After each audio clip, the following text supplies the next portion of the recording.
नमस्कार और मेरे इस YouTube चैनल में आपका स्वागत है। आज के वीडियो में मैं धन प्राप्ति या आर्थिक समृद्धि के लिए मैं एक ऐसा शिवजी का एक टोटका बताऊंगा जिसको करने से आपकी धन संबंधी सारी परेशानियां दूर होनी शुरू हो जाएगी। तो अगर आपने मेरा चैनल अभी तक सब्सक्राइब नहीं किया है तो मेरी आपसे नम्र विनती है कि आप जल्दी से मेरा ये चैनल सब्सक्राइब कीजिए और बेल आइकॉन दबाना ना भूलिएगा। मैं आपका बहुत आभारी रहूँगा। तो ये टोटका किसने करना है जिसको कोई भी काम करने पर कुछ भी आर्थिक लाभ उसमें से नहीं होता है। अगर होता है तो पैसा टिक नहीं पाता है या धन आगमन के द्वार पूरे बंद हो जाते हैं। कहीं से भी उसको पैसा आने का ऐसा चिन्ह नहीं मिलता है। तो इसके लिए आपको करना क्या है, किसी भी सोमवार, आप याद रखिए ये तीन ही तिथियों को करना है। यह चौथी तिथि जो रहती है वो शिवरात्रि रहती है, पर वो बहुत देर में आती है। एक बरस में वो एक ही माघ मास की जो शिवरात्रि रहती है वो एक ही बार आती है। तो आपको करना क्या है, ये तीन तिथियां आपको मिलेगी ही। एक शनि प्रदोष रहता है, एक शिव प्रदोष रहता है और सोमवार।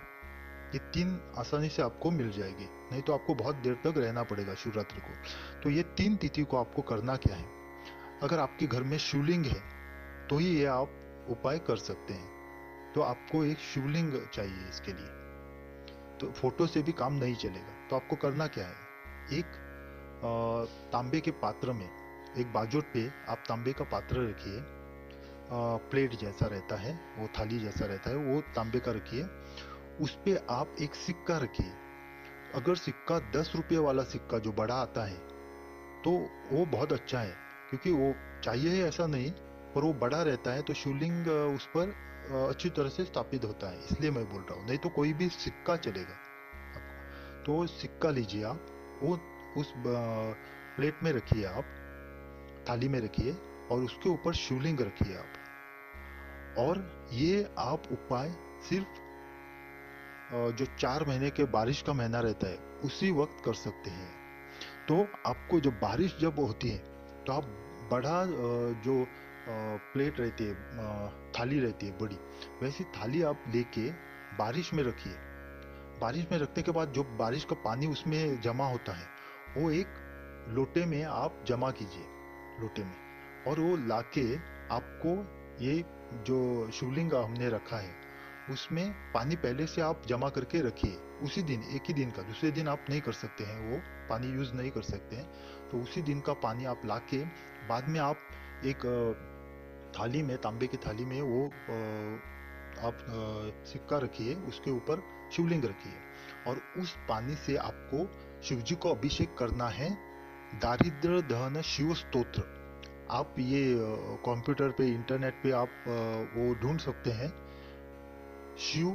दारिद्र दहन शिव स्तोत्रम, दारिद्र दहन शिव स्तोत्रम ऐसा एक स्तोत्र है। उस स्तोत्र से आपको पढ़ते हुए 11 बार पढ़ते हुए आपको उसको उस बारिश के पानी से ही अभिषेक करना है। नल के पानी से या कुएं के पानी से नहीं चलेगा ये टोटका।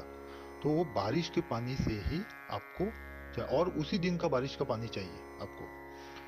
तो ये आप टोटका करने के बाद आपको अभिषेक 11 बार आप शिव ये दारिद्र दहन शिव स्तोत्र जो रहता है वो 11 बार पढ़ना है। और हर पढ़ते वक्त आपको धीरे धीरे वो पानी शिवजी पे डालना है, शिवलिंग पे डालना है आपको। उसके बाद आप नॉर्मल जो आपके विधि होती है पूजन की, जो आप भस्म लगाते हैं या बेलपत्र चढ़ाते हैं, फूल चढ़ाते हैं, धूप दीप दिखाते हैं, दिया दिखाते हैं देसी घी का, वैसा दिखा के आप वो पूजा संपन्न कीजिए।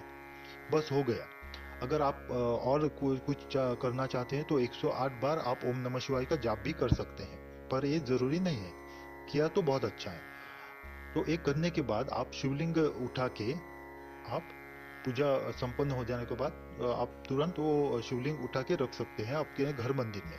बाद में वो जो सिक्का है उसको उठा के आपको सफेद एक वस्त्र के टुकड़े में, आपको सूती वस्त्र का टुकड़ा लीजिए, उस पे आप डाल के वो सफेद धागे में आप लपेट के ताबीज जैसा अपने वॉलेट जो रहता है अपना ये पैसा रखने का जो वॉलेट रहता है उसमें रखिए। पर वॉलेट आपका चमड़े का नहीं होना चाहिए, नहीं तो आप निकाल के उसको आपके शर्ट के पॉकेट में ऊपर भी रख सकते हैं। ये सदा अपने पास रखिए आप, आपको धन कहीं ना कहीं से आना शुरू हो जाएगा। आपके नसीब में भी नहीं है तो भी आपके नसीब में आना शुरू हो जाएगा, और इतना धन आएगा कि आप आश्चर्यचकित रह जाएंगे इस उपाय से। पर याद रखिए, पानी सिर्फ बरसात का ही पानी चाहिए और किसी का नहीं। तो आप ये टोटका जरूर कीजिए और इसका लाभ उठाइए। अगर आपने मेरा ये चैनल अभी तक सब्सक्राइब नहीं किया है तो मेरी आपसे नम्र विनती है कि आप जल्दी से मेरा चैनल सब्सक्राइब कीजिए और बेल आइकन दबाना ना भूलिएगा। मैं आपको बहुत आभारी रहूंगा। आपका कल्याण हो। ओम नमः शिवाय।